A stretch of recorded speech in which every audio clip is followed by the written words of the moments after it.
This is In Character. I'm your host, Gerard Robinson, Vice President for Education at the Advanced Studies in Culture Foundation.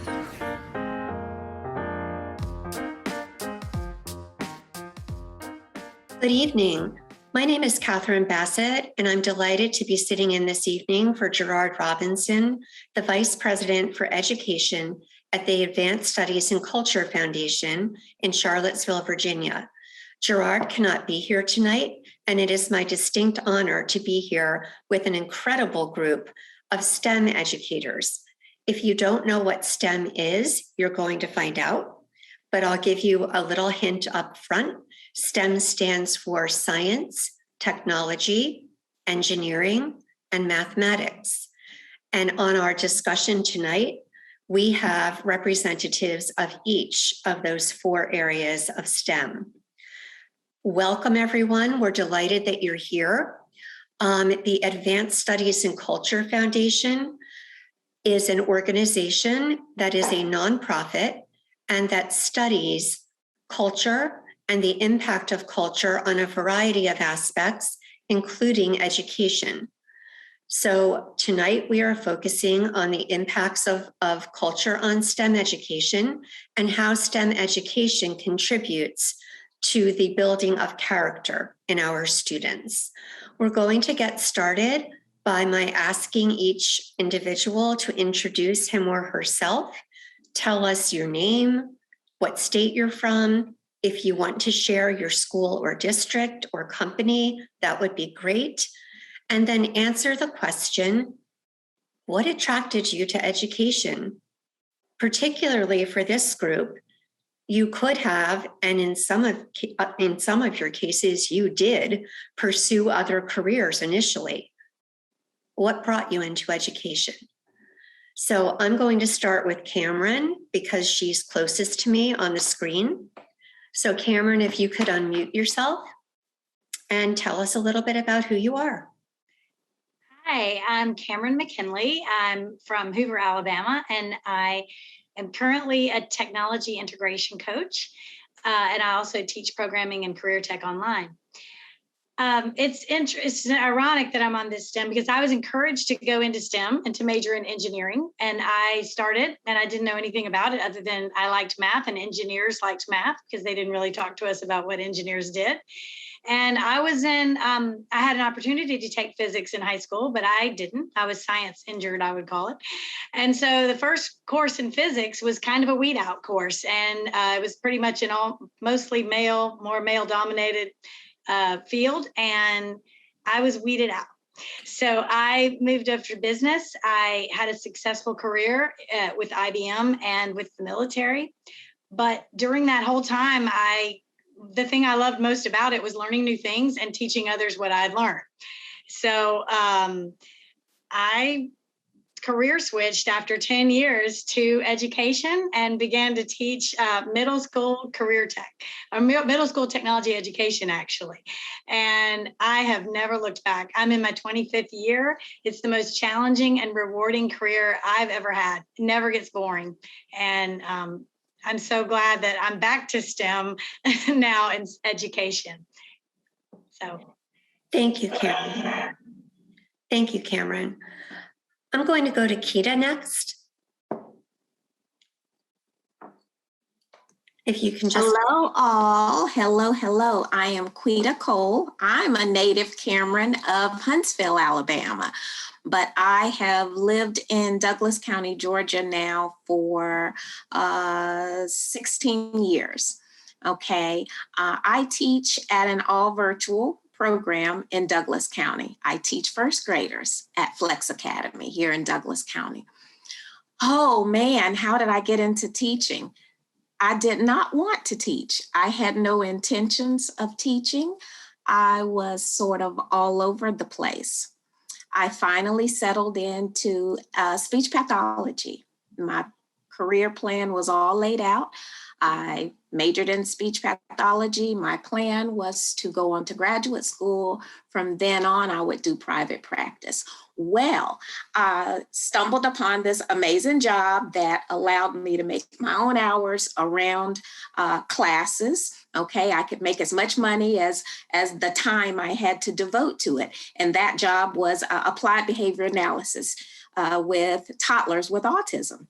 So what began as going into their homes then turned into shadowing them in Mom's Morning Out programs, preschool. Well, then that took a turn and it became, well, Miss Cole, can you go into the schools to choose the best fit kindergarten teachers for your kids, because they were doing amazing.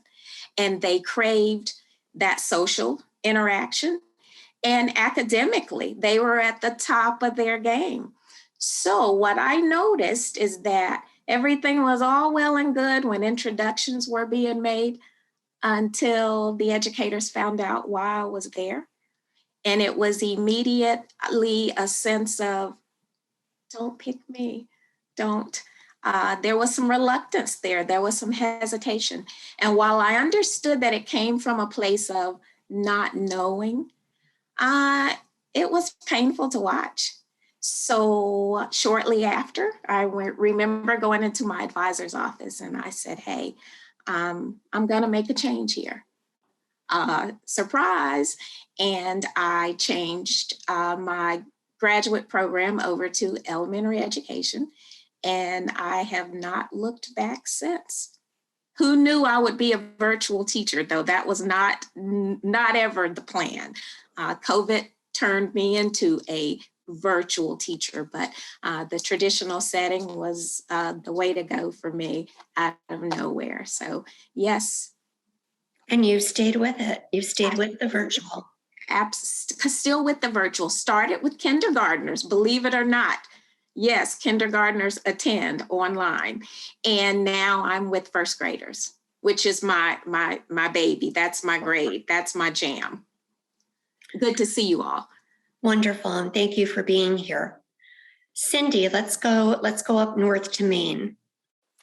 Hi, I'm Cindy Soule. I am the 2021 Maine Teacher of the Year, and I am a content literacy instructional coach in Portland Public Schools in Portland, Maine. And my path to education was not immediate either. I graduated with an undergraduate degree in social work, and I was working in a nursing facility where there were children who resided there, medically fragile, nonverbal students, many of whom were wards of the state. And the special educators would come in, and I just was gravitated towards these beautiful humans. And I would, find myself there, and I was ready to pursue my graduate degree. And those special educators reminded me of my passions, my teachers in my life who had taught me so many things and about the natural world. And, growing up in Maine, I was outside all the time. And I'm talking about not just educators, but my grandma and my dad. And I really was excited to become an educator. I initially was a special educator, taught kinder for 5 years, and then moved to 3rd and 4th grade. And this is my first year as an instructional coach. So I'm really excited to be here to talk about the role of science in supporting my students in Portland, Maine. Thank you so much, Cindy. We're so happy that you're here. Tehmina, can we go to you? Good evening, everyone. My name is Tehmina Khan, and I work at Bunnell High School in Stratford, Connecticut. I also did not start out in the education field. I was in the healthcare field. And one of my roles involved facilitating an internship program for students in local high schools to kind of pair them up with professionals that they were interested in career-wise. And I really enjoyed working with them and supporting their interests. It made me realize how much I love working with kids to guide and mentor them. So I decided to go back to school and get a degree in secondary science education so that I could work with them every day to just mentor them and support them and help them kind of decide where their interest lies and try to encourage them towards STEM education. And your role now is a department chair, right? Yes, that is correct. So you're leading other science educators in your building. Yes, I am. I'm, an instructional leader that is dedicated to providing high quality instruction for all students. Excellent. Thank you so much for joining us. Craig, let's go to you. Well, hello, I'm Craig Beals. I'm a chemistry teacher in Billings, Montana. And as far as my education path or becoming an educator, that was never part of the plan. I had other plans, and that involved engineering. And I realized my first 2 years of college that I didn't really want to, I didn't want to do math nonstop all the time because I wasn't really very good at it. So I switched gears to wildlife biology. I had 2 friends graduate because this is 4 years into college now. They both got jobs working construction because there were no jobs in wildlife biology. I rethought my life plan and switched to regular biology. And this is 5 years into college. And finally, one of the professors said, "You've taken every one of my classes, would you TA a class?" And I was really lost as to what I was going to do anyway. And the moment I got into that class and started TAing a class and interacting with other humans, and I was allowed to be creative and a little bit autonomous, and I got to do all these things that I just never saw myself doing in the other career paths. I immediately went to my advisor and enrolled in a couple of education classes for the next semester, and then I just kept going. And so I say I landed in education, and I sure am glad it's where I landed because I absolutely love it. The challenges are fun for me, and being with young people is so refreshing. And it's anybody that's thinking of going into education and you hear horror stories. Well, my wife works with adults, and I'll tell you one thing, my horror stories with young people, I would much rather deal with young people than with adults. So here we are. Here we are. Another person who did not intend to be here, but is here anyway. Heather. Hi, I am Heather DeLucanester, and I teach 8th grade students science in Morgantown, West Virginia at South Middle School. So I didn't want to be a teacher in the beginning. I wanted to be a vet, but I come from a long line of educators. My dad was a teacher. My mom was a teacher. My stepmom's a teacher. And so I think it was just in my blood that I also follow in their footsteps and become a teacher. And so I've taught for 22 years. I also have a reading master's, and I'm a nationally board certified teacher. And I think how I came, I've evolved obviously throughout my career. But I think that this is definitely my wheelhouse. My dad was also a science teacher, but he was a high school science teacher. But I think STEM is really important for my kids and for their development. And so I know that right now this is where I'm meant to be. And so this is where I'll stay until I go other places. Thank you, Heather, and thank you for joining us tonight. Louis. Hi, my name is Louis Chappelear. I teach at James Monroe High School in Los Angeles, California. And I've been teaching for 21 years now. And I too absolutely never wanted to be a teacher. I grew up in a community where you were expected to be a doctor, a lawyer, an engineer. I grew up in a small college town. And so I pursued biomedical engineering and pre-med when I was in college. And I decided that I am not so great memorizing things. So I decided engineering was a better route than medicine for me. And I graduated and I kind of went, oh my gosh, what do I do now? And so I went and got my master's in mechanical engineering. And I graduated and I said, well, I guess now I get a job as an engineer. And I loved school. Ever since I was little, I loved doing projects and being with other people in different classes and fun learning and great activities. And I then became an engineer. And for the first couple of months, I remember it would be 10:30 in the morning. and I'd go into the bathroom and I'd look in the mirror and I'd go, oh my God, I'm miserable. So I quit and I opened a restaurant for 5 years and lost everything and was kind of destitute and thought, what do I do with my life? And so I grew up in the Northeast and I was living in Toronto and had the restaurant and closed and called my sister who lives in LA and said, Dee, I've got a plane ticket. Can I stay on your couch? And so I moved in with her. That was almost, 20 something years ago. I was 28 years old. And I was a 28-year-old without a penny in my pocket and didn't know what I wanted to do with my life. And I saw an ad for substitute teachers needed in the juvenile halls. And I thought, I need to make money, and never, ever, ever thought about teaching in my life. Would have said, I don't like kids. Absolutely not. And got the job on the spot, started 2 days later. And I drove into this prison-like juvenile hall, walked in, got into class with all these juvenile convicts. And I absolutely loved it. And I think my entire life I was waiting for those fireworks to go off, oh my God, that's what I should do. Never thought about it. So fast forward, I got a job as a math teacher in an inner city high school in LA. They found out I had an engineering background. They had funds to start an engineering program. And I started an engineering program 21 years ago at Monroe High School and built it up over the years. And we have our specialty. We get about 80 kids a year, so about 300 and something kids in the program. And we take, at-risk, undocumented kids who live in the back of cars, crushed into apartments with lots of people.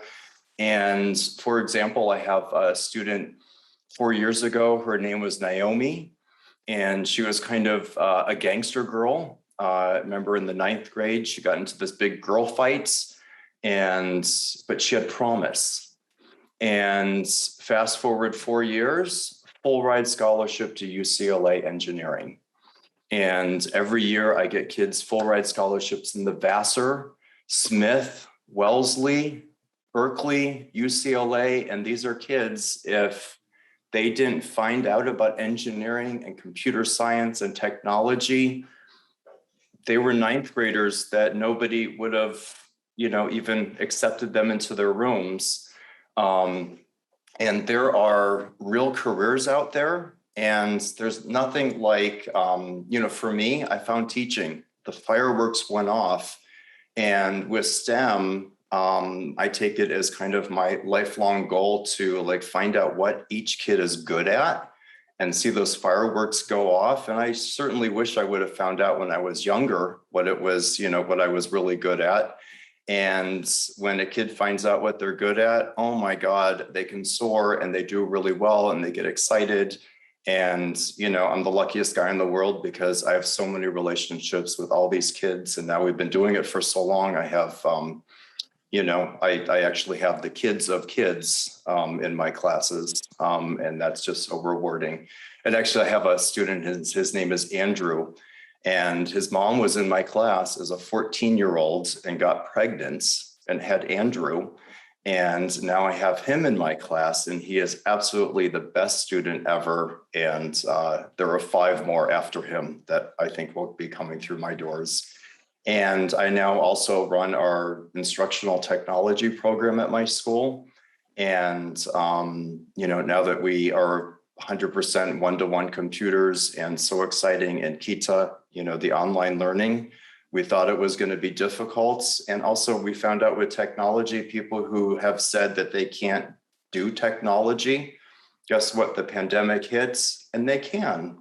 And it's the same thing with all of our kids. They say they can't do STEM, they can't do math, they can't do engineering, they don't understand science. Guess what?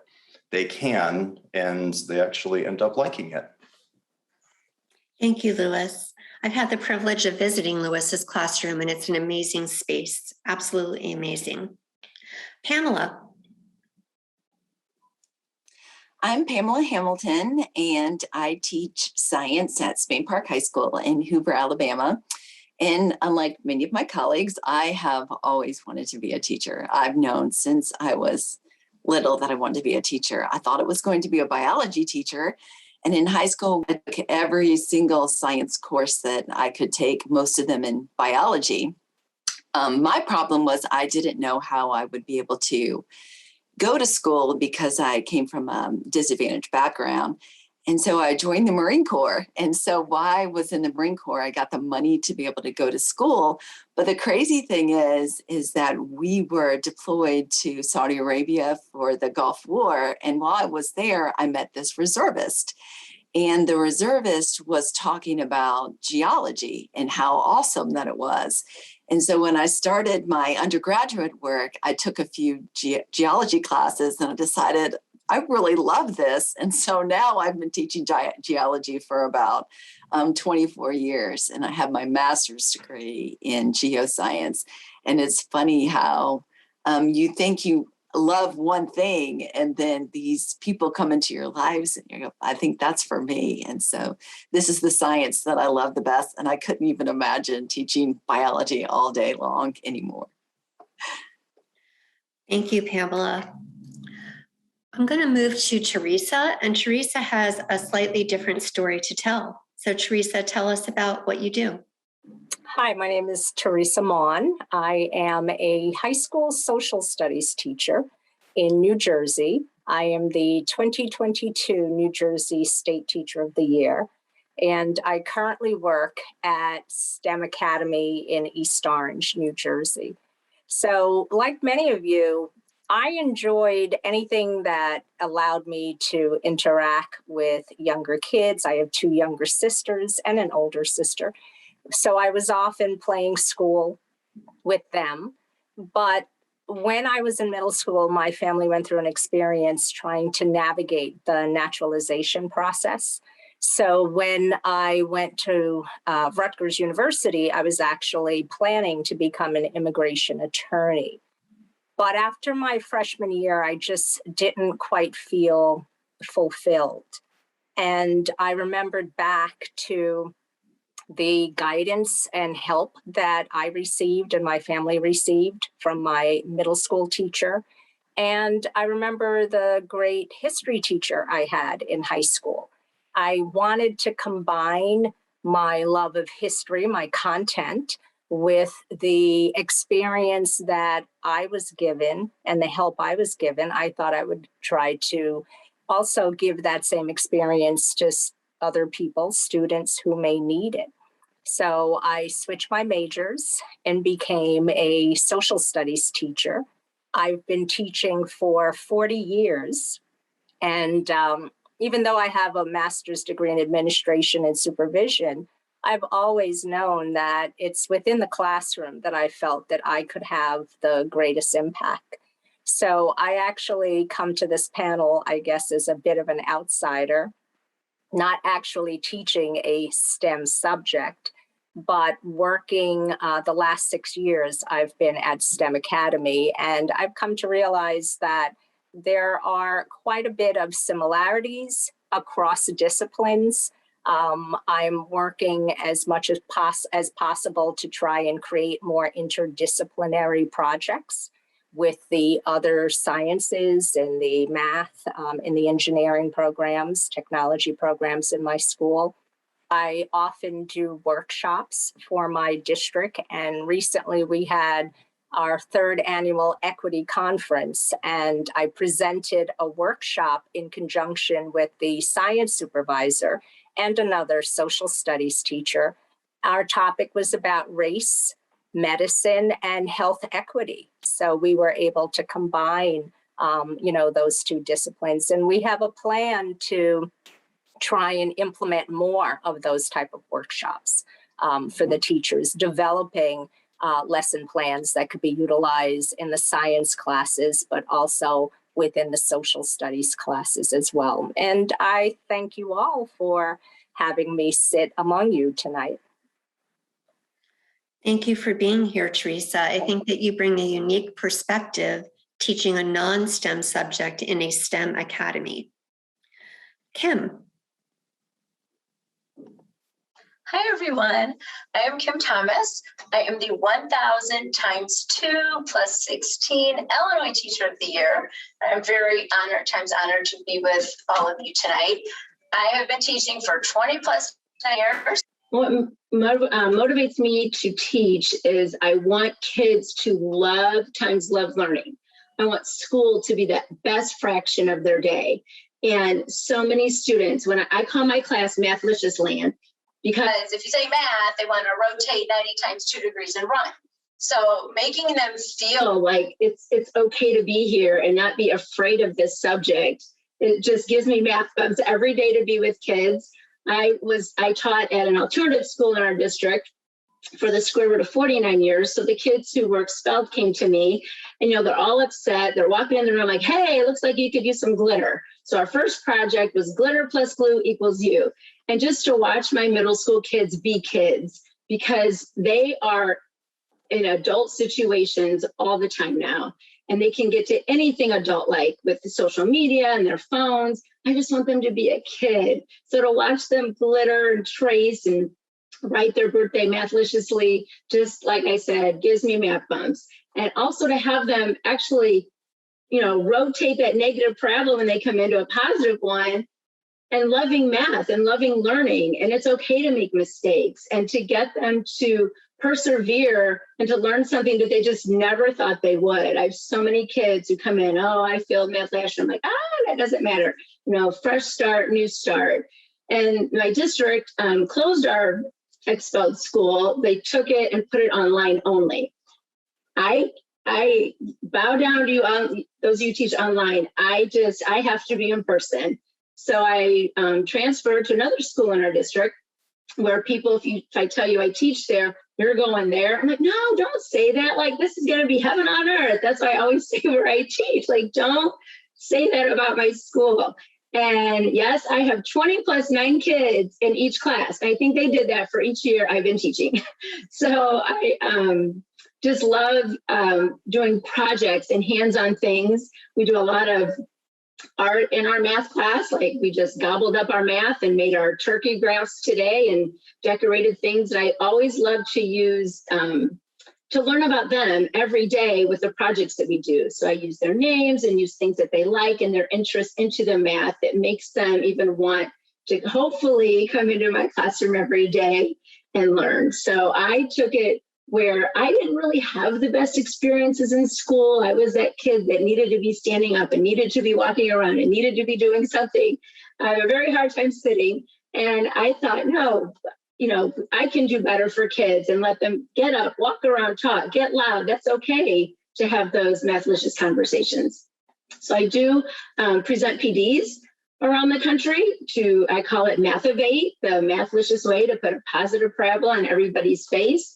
Where to hopefully encourage kids to love the learning and not be afraid of math. Thank you, Kim. And if you haven't seen one of Kim's books that she has authored, you might want to check one out. As someone who is math phobic, Kim's passion for math, her energy for math, her love for math, and her making math fun has really changed my perspective on math. So thank you. And Melodie. Hi, I'm Melodie Apezteguia. I work as an administrator now in a high school in American Fork, Utah. I still count myself as a math teacher because I still tutor children and semi-adults in college and some adults that are coming back to education. I did not start off college with an education plan or a plan to be an educator. I started as a business major and took accounting and economics and was like, oh my goodness, this is not fun. And I am not doing this for my whole life. And so math had always come quite easily for me. And I had a talent for being able to explain it to other people in a way that they caught on, understood, and could internalize. And so I thought, you know what, that's what I'm going to do. And jumped in and have loved it. Started in that space of just I wanted kids to understand math and to realize that it's not the big hairy subject that everybody talks about, and that yes, you can do it. And through the course of my career in the classroom, I was in the classroom for 22 years. And through the course of that, got to the point where, yes, I still wanted to do math and to be able to understand it, and maybe not develop a true love the way I did, but to realize that they could do hard things. And through math and through the persistence and the commitment and dedication, that they could realize that they could do other hard things too. So maybe math wasn't going to be a central component of what they chose to do when they left high school, but through the study and through that persistence and resilience and just grit of staying there and committing and doing. And by the end of my career, I was teaching BC Calc. So it was not like, they were in and committed. And I had a number of kids who were there because I think they wanted to do math. And then their journey took them in totally different directions.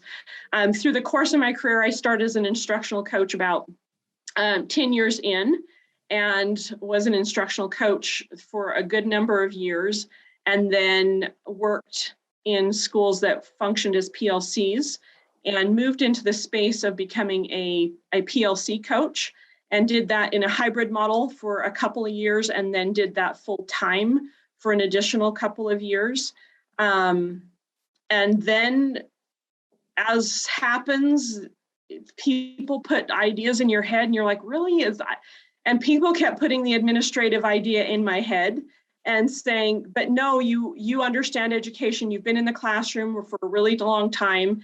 And so I jumped into that field with the hope, or that area, with the hope that I could impact through 22 years in the classroom, impact professional learning for educators, impact teacher experiences, and to do that through the lens that's pretty different than your traditional and most common administrator. And so I've been in this seat now for 5 years, and that's kind of my journey.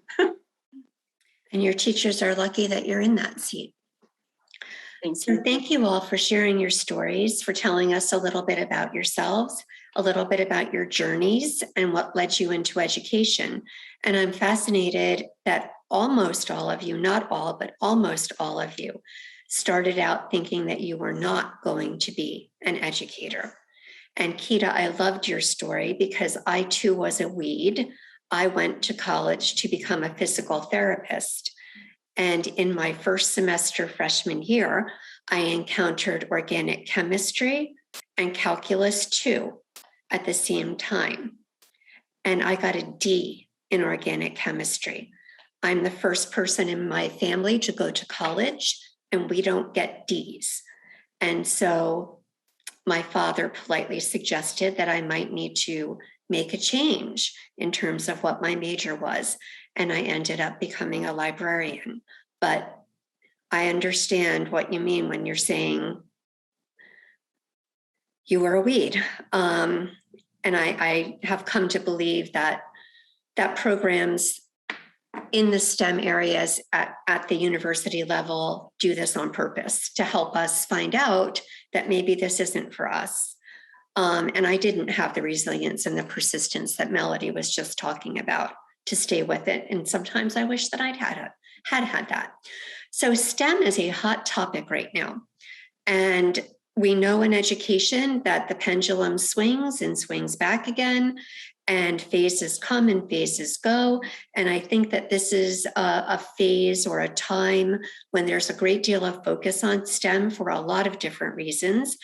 There's a lot of attention on STEM in the policy arena, in the philanthropic arena, and in the general education arena. Some people think that STEM education is taking too much time and attention away from other content areas. Some people think that we don't have enough time and attention on STEM. What are these groups getting right, and what are they getting wrong about STEM education? And anybody can jump in. Just unmute yourself when you're ready to talk. I'm going to start if that's okay. When this question popped up, I know I said that I teach 8th grader science, but I don't just teach science. I teach math. I teach reading. I was part of the National Writing Project when I taught science.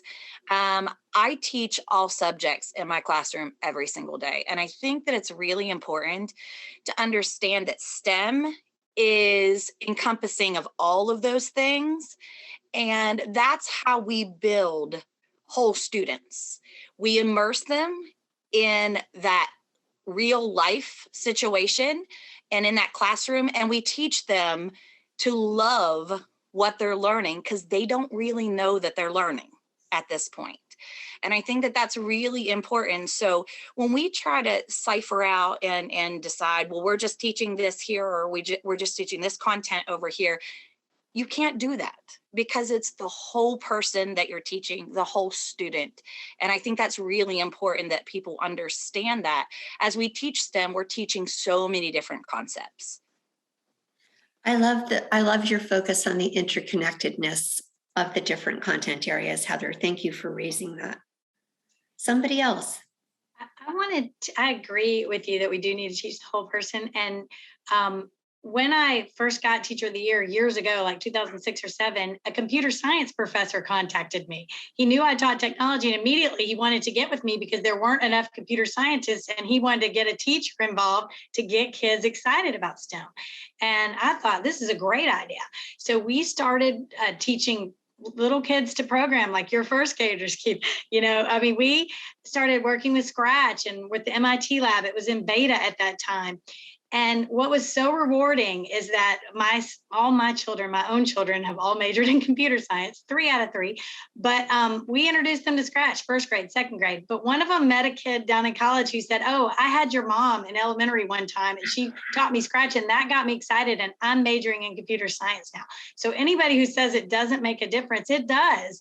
And I'm just grateful that he saw that opportunity and contacted me, because now, like, my children were exposed to computer science and engineering academy, so they knew what engineering was. They went in ready to college. And so these kinds of things are the things that are important and things that we're hopefully doing right now. Thank you, Cameron. I'm a bit disheartened at the thought of, or at the talk of there being, oh, is it too much STEM education out there?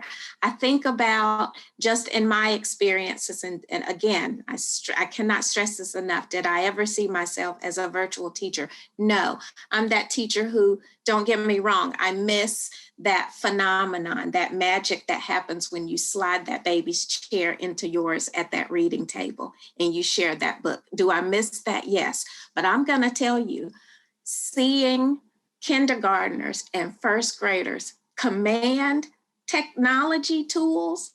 I mean, I tell them every day, I remind them that their peers who are in the traditional setting, oh yes, everyone has a computer, they work at the computers, but the fact that you guys are able to do this, when we have newer friends joining us online who may not have been online as often as they do, and they get stuck on how to pull an assignment. My first graders raise their hands to share, and they walk the kids through, refresh your screen, and are you actually in the Google Classroom? You don't know how to submit your assignment? I watched them do all these amazing things that 5 years ago, I would not have imagined. And as Melodie said, I believe it was Melodie, maybe not, I've Heather, I start every lesson with a piece of literature. So when we focus on, oh, is everything strictly in its own box? No, it's all connected. It's all connected. To hear my first graders talk about Temple Grandin, it's amazing. Not that long ago, my little girls weren't saying they wanted to be scientists. My boys may have said they wanted to be doctors, but they didn't elaborate on the kinds of doctors or what they actually did. And that wasn't, so long ago. They do that now. Not too long ago, my first graders wanted to grow up and be Spider-Man. The conversations are different now, guys. And if I can help impart that on them now, to help prepare them for you guys, hey, you can't beat this. Wonderful. Thank you. I love that focus on elementary science. And I work at a Title I school with about 80% of our population qualifying for free and reduced lunch, 50% linguistically gifted in languages other than English. And I've worked there for 21 years. And my passion was literacy. Our nation is in, as much as we're in a pandemic, we're in an epidemic of low literacy achievement. For 20 years, our literacy scores have not moved. And ever since I stepped foot into my school, it's the only school that I've taught at besides 1 year at another school, I've been on a quest to support my students in narrowing that opportunity gap for them. And what has happened across our nation for elementary schools is we've so hyper-focused on the skills of literacy that we've forgotten about tapping into the natural world around us, outside our windows, creating relevancy, creating the purpose and intention behind reading, writing, speaking, and listening, which so many of the other educators who are STEM specialists who have spoken and I have talked about. And it's through that integration that I have seen remarkable changes in the ways that my students feel motivated. It shifts their attitude about who they are as learners. Everybody, by using inquiry, everybody can bring their knowledge from their culture, their identity to the table, and they sense make together to create meaning about their world. And I am all with Theresa about also integrating social studies, like the research, the inquiry. It really does overlay. And I think there's a lot of beautiful work happening. And just to highlight a change, to just quantify that in numbers, I'm not a huge proponent of standardized measures, but across our nation, English learners take an exam called the Access to Demonstrate English Language Proficiency. It's super challenging. It's really difficult for students to exit out. And I happen to loop with a third grade group to fourth grade, and that so they had science with me and then had it again, this integrated inquiry-based approach. And 85% of my students exited, whereas in years past, only 2 students total from the fourth grade had exited. So that, I don't have anything that directly attaches it to it, but my teacher heart and knowing the ways that the students' engagement shifted and the way that they built their knowledge and then used intellect to share their knowledge in meaningful ways was just incredible. If I can, go ahead. Go ahead, Theresa. Thank you. Yeah, I'd just like to piggyback on what Cindy had said. Coincidentally, tonight was the STEM Family Fun Night at my school, and I actually left there to come join this panel. And as I stated earlier, this is, even though I've been in my school district for 34 years, this is actually the 6th year that I'm at STEM Academy. So it's really been eye-opening for me, the experiences and my district is Title I. It's an urban school district. We are predominantly Black and Hispanic school district. So to see the students in my school get very excited about science, to see the things that they were doing today. We have the robotics club. It was just amazing. We have a hydroponic garden in our school building, and many of my students have expressed, it's interesting that the young women are very much excited about coding. Many of them want to be engineers. We have a program where we connected with NASA, and there was some kind of a project that some of our students were working on. And you would think that being a social studies teacher that I would feel excluded, but actually I feel more energized being in that building. I've gotten more excitement thinking of ways to connect what they're doing in their science and math and the engineering and the technology classes. I have my students participate in National History Day. So coming up with project ideas, especially being in the STEM school, many of the ideas, I say to them, explore what your interests are. Some of them are looking into the concepts from the book that I just finished, Radium Girls. It's very local history because it was set in New Jersey, the plant, the actual events that occurred. Or some of them are looking at Henrietta Lacks. You know, they're connecting, and we're looking at putting the context, you know, providing that historical contextualization for what's happened. The skills that happen in your classes are the skills I've come to realize that we've done in the social studies field, with an emphasis on those 21st century skills. You know, critical thinking is right up there, problem solving for social studies, it's right up there. Communication, collaboration, creativity. So all of the skills that you all utilize within your disciplines, we've been doing in social studies. So I really enjoy being at the STEM school. Thank you. Theresa, we would have loved to have your background as the STEM Family Fun Night and seeing all of the great projects. So for those of you that were Teachers of the Year, we got invited to such amazing things. And back in 2007, when my journey began, I was invited to Caltech, to this beautiful members only area with the top scientists around the world and professors at the top of the industry. And the topic was, what is STEM? And I thought I was going there to find out, like, really, what is STEM? And we had this whole afternoon conversation about, well, STEM is math, engineering, technology, science, but all compartmentalized. And you do the science and you do the technology, but really nobody there could get their minds around, like, how do you create the web and bring it all together? And Theresa, I hear that you're a social studies teacher and you're talking about literature, but great, like, stories, women, science. I mean, just amazing. And the way you just talk about literature, the kids need that. And I don't see my job as like creating engineers or even computer scientists. If that's what fits, that's great. But I remember a student of mine, Diana, back in 2005, she wanted to go into literature.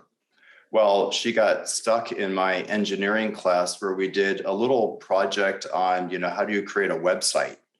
Well, at the end of the year, she was like, Mr. Chappelear, I'm looking, do you have any internships? And I found this internship at JPL. I mean, they put the Mars rover on Mars. And I'm like, well, JPL, you have really great grades and you're in our engineering program. And so she got into this internship program as a junior, and she gets to JPL and she talks to somebody there about how she learned how to design a website in class. Well, it's all these, old guys there. Nobody knew how to design a website. So JPL asked her to help them start to design their website. Well, fast forward, she graduated, she got into Berkeley. JPL said, no, you're going to the local university down the street and we're going to pay for it all because we want you to continue working here. And that was, probably 18 years ago. She is still working at JPL, running their internal newsletter. And she got the job. She loves literature and writing. Guess what? She gets to write, but she also has the connection with engineering. So she's at JPL. They needed somebody to design a website. Guess what? She could do it. And it's these kind of careers that these kids find that were not careers 20 years ago. And I remember I have a business collaborative and I meet with the local aerospace industry and manufacturing companies. And 20 years ago, it was, we want the kids they need a license or a certification in CAD. They need to know how to work this machine. And they need these certain engineering courses and they need this math level. And it was like all these specific requirements. And a couple of years ago, our business collaborative met together and we were talking about, okay, what are you looking for in who you're hiring? And all of them, we were like writing up on the board the different skills. And no longer was it these kind of knowledge-based skills. It was, we need good communicators. We're getting in machines that it wasn't even a machine 2 years ago. I need somebody to work with us that can like figure out how to work it, you know, just on their own, following YouTube videos, because that can learn how to learn on their own.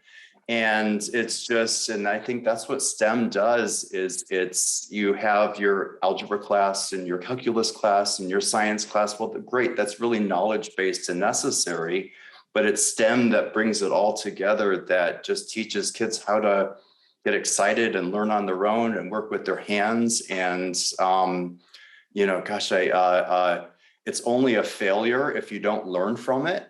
And what STEM teaches us is, please fail, but learn from it. Don't make the same mistake. And guess what? You're going to fail again, and you're going to learn from that, and welcome to life. That's what it's all about. And the companies, now I talk to them and they say, you know, we want, please let them come in, and they can make a mistake, but they have to let us know so we can learn from it and make it better. Whereas I think that the way people thought before was, don't ever make a mistake. You need to know exactly how to do it. And it's this machine, and it hasn't changed in decades. So the world is changing, and we're getting our kids ready for the world of tomorrow, for jobs that we don't even know what they are. I mean, if you guys working in elementary school, when those kids graduate, they're going to be choosing careers that they're not even careers now. We don't even know what those careers are, but you teach them how to learn and they can do it.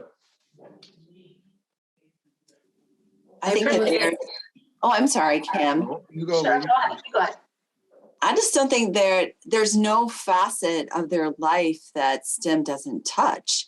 And especially now where they have all of this information, and being able to critically think through the information, to be able to critically think through policy, where it may not be something as a senior that they're thinking about right now, but the skills that we give them to think through a problem and to figure out the pros and cons, those are things that are lifelong skills that they're going to carry forward with them at all times. And when Theresa was talking about all the different pieces that come together in STEM, they need all of those things, and they need to be able to understand about the technology that they're looking at, and when they look about the data for the pandemic and what those things mean to them, and being able to look at those numbers and judge for themselves the right path that they need to take based on all this information that they have. And I think that's what STEM does, is that it allows them to focus on what the understanding is and bring that forward, and not just for themselves selfishly. I know this, but collaboratively, what do we know together, and how can we move forward with what we know and work together to come up with solutions. I love that you said work together, and I love that Lewis said about getting it wrong, because so many of my students come to me frustrated, and they feel like if they get something wrong, oh no. And I'm like, no, get it wrong. That's what makes our brain strong. And they're like, what? And I was like, keep working at it. And then they work together. And what I love about, you think about STEM is there's so many different ways to come to solution, and to have different kids get the same solution, but a different way. And then we can celebrate all those ways. It really makes them persevere. Also, they have to have that courage to try, making them feel like it's okay. So then all the kids, once they're all okay, nobody's getting upset if somebody gets something wrong, and they're like, hey, did your brain get strong? And then they're showing each other. That is just like melting my heart, working together. And then speaking with the technology, we are never going to get away from technology. And you're right, there's so many things out there that, it's going to blow our minds here in years. But my kids, I like the hands-on projects, and some of them do, but then I have some kids who are so just have such a talent with the technology, way better than me. Like they just amaze me, and they figure out some of the hands-on projects we're doing, how to assimilate those on the computer. I'm like, what is going on here? Like, it's just incredible. So I don't think you can ever talk about STEM enough, and I'm a little biased, but it just really brings everything together into my classroom with the kids. The thing so powerful about STEM is that it builds the self-confidence, that area of you can make mistakes and it's okay, and we're going to learn from them and we're going to move forward. And it grows that set of skills that we've talked about, the collaboration, the communication, being able to talk together, work together, and it builds that set of dispositions that you're going to continue and be persistent, and you're not going to give up, and you're going to keep going. And I think the beauty of that is that when kids have great experiences in the space of STEM, they build that confidence that can translate to anything else. And like I said, I taught BC Calc. I have had numerous children that have moved into spaces that are not STEM spaces, but have walked away with the confidence of feeling more empowered for knowing they could do things that were challenging. And I feel like we don't have enough of that right now in society. I think we need to build on that. And for me, that's what STEM does, is it builds that belief in oneself that you can do something that's hard. And, let's be honest, everybody in the US thinks math is hard. And so, or a good chunk of them anyway. And so in that space of like, okay, yeah, you were in math class and you did it. And yes, it was hard. I'm not gonna lie to you. Yeah, it was challenging, but you did it. And you can, which means you can go forward and do anything else you want as well. And yeah, you're going to face some things that are hard, but that's okay because you did hard now and you can do hard again. And so that's for me the power of STEM, and why I don't think we can, shouldn't de-emphasize it, but also the glory of all of the other spaces as well is the integration. And Theresa talked about it, Lewis talked about it, Cindy talked about it. Like there's the beauty of those things that grow together. And so I think it's kind of a D. STEM should be emphasized, but so should everything else. I want to piggyback on so much of what was said. Right off the bat, I was terrible at chemistry in high school, and I was terrible at chemistry my first 4 years of college. My second 4 years of college, I was much better at it. But that goes without saying, I didn't ever want to teach chemistry. And then I had to move into that space and teach chemistry. And for me, what I try to express to kids is, if you can do chemistry, you can do anything. And that's so true with a lot of our STEM courses, because it's abstract, it's complicated, it requires problem solving, it requires grabbing so many of that prior knowledge from your math class, from all these different fields to be able to do it. I mean, you're going to learn a foreign language, you're going to do math in the foreign language, you're going to do experiments with chemicals in this foreign language. That's not a normal thing to have a student do in a year's span of time. And so that I try to convince my students, just like you said, that to celebrate those victories in something that's really incredibly challenging, give yourself some credit, because if you can learn this, you can learn anything. And what I really want them to get out of chemistry class is to learn how to learn, figure out what it takes to learn these super challenging things in your own way. And the trouble, though, to get back to the conversation, are we doing too much in STEM or not enough? A lot of kids will never enter my honors or AP chemistry class because they don't have the foundation. None of this matters. They don't ever get up to a class that's going to challenge them in this way if they can't read and write, if they can't communicate. That's where it starts. And then we jump into math. That's the whole other key. Now, where's the balance with that? Because I've got two of my own children, one in elementary school, one in middle school right now. And in elementary school, there's not a lot of science happening. And it's not because the teachers don't want to do it. It's because of, we all understand this, it's the nature of the beast, of the testing and all the things that seem to matter on a policy level. So they get inundated with math and reading and writing on certain levels. So what we need kids to be able to have that foundation, but then also encourage them to continue through to STEM, because STEM can be that vehicle to start to apply those things, to apply that math that they've struggled with, to communicate their findings in something, even on a simple level. And so there definitely needs to be a balance. And I think we need to get kids involved in STEM at a much younger age. And that's probably a whole other 5-hour conversation. But the long story short, no, I think we're doing enough with STEM, especially with our younger kids. And that's not blaming any of the educators. It's just sort of a policy issue that probably needs to be addressed, at least in my state. I agree with you completely, Craig. I feel that STEM education doesn't get enough attention early on.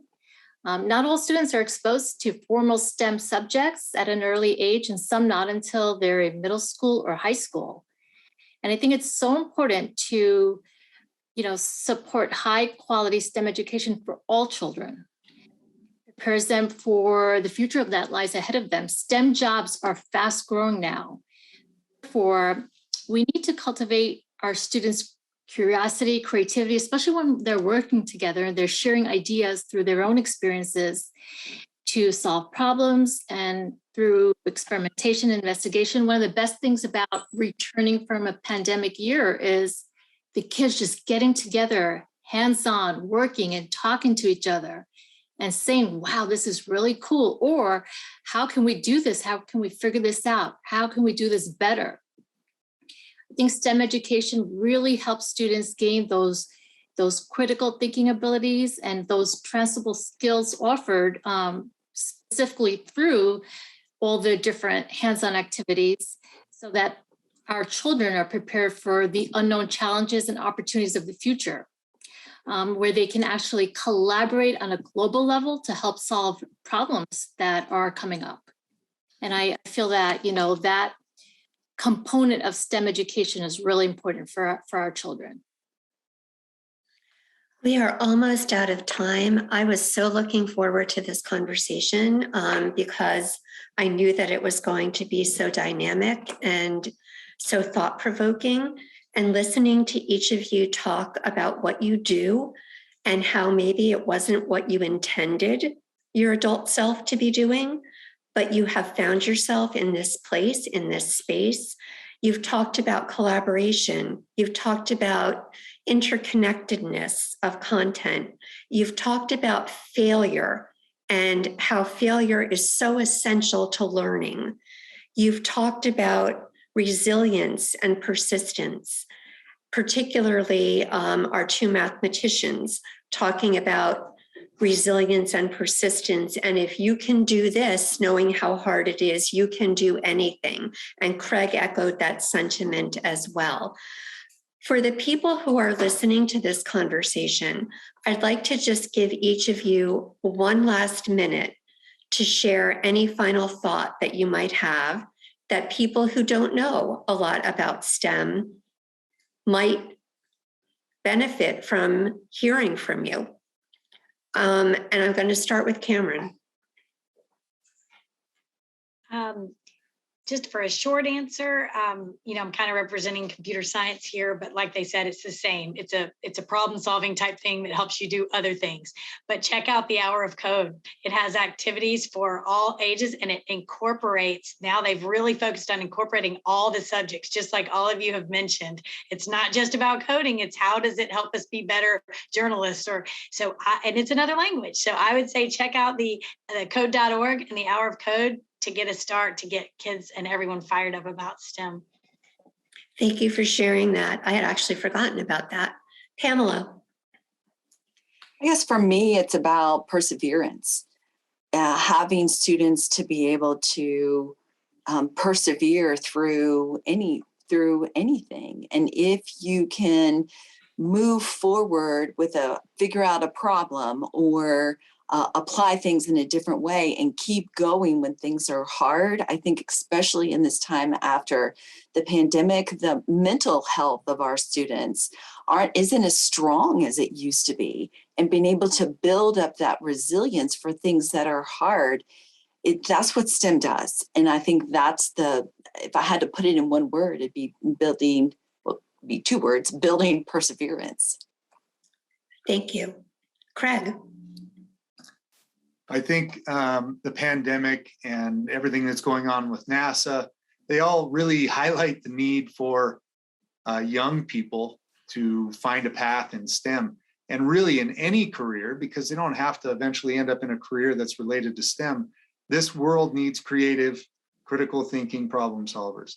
And to me, that is the essence of STEM. That's what it offers to young people who don't necessarily even want to go into a STEM career. It offers those skills, and the workforce needs those kind of people. We need them now more than ever, I would argue. So. Thank you. Tehmina. I would say to be okay with taking risks and be comfortable with kind of thinking outside of the box and being able to take on those challenges. And one of the key things is just to be able to share your ideas. It's okay to share your ideas, talk about your experiences. And that's how we all learn. We all learn from each other. And that's how we're all lifelong learners. I'm still learning. We always continue to learn from others. Absolutely. Quita. In a word, exposure. Exposure. Don't assume that children are too little, that they're too young, that they're not going to get it. I think that's a big misconception. I start every day with an affirmation. Will my students affirm themselves? I am a leader. I love to learn. I am strong. I never give up. I believe in myself. I can succeed. I am honest and I am smart. After they say that affirmation, we go right in. Expose, expose, expose. Any parents listening on, museums, pamphlets, expose, show them. You won't know what they can do. They can do big things. They can do hard things. Thank you. Heather. I have 140 students a day, and one thing I didn't say is they all have different abilities and some have disabilities. So we have full inclusion, and I'm sure many of you do as well. But this allows me to give them all opportunities to show them where their strengths are and to build on their weaknesses and to show that they can accomplish things as they work together and collaborate. And I think that that is really an important piece. So when educators say, I just don't have time for that, you don't have time not to include that, because that's what STEM does. It shows them where their strengths are, builds on their weaknesses, and it provides them opportunities so they can go out and be successful. Thank you. Cindy. I just was thinking about what Craig said and the need to increase science at the elementary level. And I remembered that in Maine, there was a study done and it showed that elementary students in Maine only get on average 9 hours of science instruction a year. And most of that is isolated. And so thinking about just how unlocking the mysteries of the natural world is so engaging and motivating, but beyond that, it allows students to have dreams for their future, all students. And by pulling in STEM experts from the field, you can really inspire, caring, active participants in our world to solve the global issues we are facing. So as we reimagine schools, as we emerge from this pandemic stronger than ever, let's make sure that it includes STEM. Thank you. Melodie.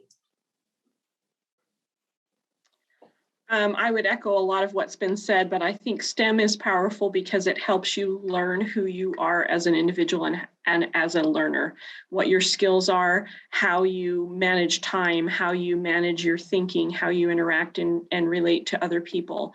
And so I would just say, maintain STEM, keep that space open, and allow people to grow and use STEM as the tool to help them understand who they are so that they can chase whatever it is that they love. Thank you. Louis. So for those of you watching this thinking, you know, where do I get started? Where's the guide? You know, where are the set of instructions? And the really great thing about an effective STEM project or program or whatever is you can tuck it into kind of everything that you do. But please do not do anything that you're not passionate about. If you like to make cookies, bake cookies with your kids. And then let the kids ask questions about, why do we do this? Why is it this temperature? Why are you adding this? I just love just listening to the kids and finding out what they want to learn about. And I would have to say my least successful STEM activities are ones that I repeat. So I love learning with the kids. It's like, let's do a new project. I want to do a new project. And guess what? There is so much to learn out there. And it's just amazing. I will be doing something with the kids and they'll ask me a question and I'll go, I don't know. And then there's a kid who has the answer, or they're on their phone looking it up. And sometimes the kids are the experts, and there is no right or wrong way to do STEM. There is, you know, you can go online and do searches for great projects. You can watch videos, but the best is just something that you're interested in and something that's also guided by the kids. And it's totally fun. And you just do not feel like you're learning. And there's nothing better than doing a STEM activity with your class. And then it seems like you're there for 3 minutes and then the bell rings and the kids are like, what? Class is over? Like, we just got started. And there's nothing better than just when time flies, having fun. Absolutely. Kim. Fun times fun is the word. And when kids are having fun, they're learning and being able to discover things instead of being told, they will remember it. They will never forget it when they discover whatever you're trying to teach. Instead of telling them it, putting them in groups and letting them collaborate with each other and talk to each other. For my students, you know, we'll have some arguments, but then they figure out how to calm down, what should we say? And there's another life skill, being able to take other people's opinions that you might not agree with, but to be able to listen and see where they're coming from and what they're thinking, because not everybody thinks the same. Not everybody learns at the same rate. And that's what makes the classroom wonderful. So just taking that time, it is so worth it to have them discover what they're learning instead of being told. And they will be, you know, giving them that courage I just always think of that word courage in math, because so many of my students need to take that and have that courage to be able to try that new thing and to be able to discover it. And a lot of my kids, won't you just tell us? No, somebody's got to figure it out. And they end up figuring it out together. So please just let them discover. Thank you. And Theresa. I would speak to the non-STEM educators out there like myself, and I would say, don't feel threatened by the spotlight that's being put on STEM education. I think we should view it as a pathway towards engaging our students in critical thinking. And the skill set that's being developed will lead to those character traits that we really want in our future citizens. So this collaboration among faculty is as important as collaboration among students. Thank you all so much for taking the time to be here this evening. I know that you had many other places that you could be, and we greatly appreciate your giving us some of your time, your passion, your learnings, your energy, and your wisdom. This has been another episode of In Character, a project of CultureFeed at the Advanced Studies in Culture Foundation. And I'm sitting in for Gerard Robinson, who sends his regards.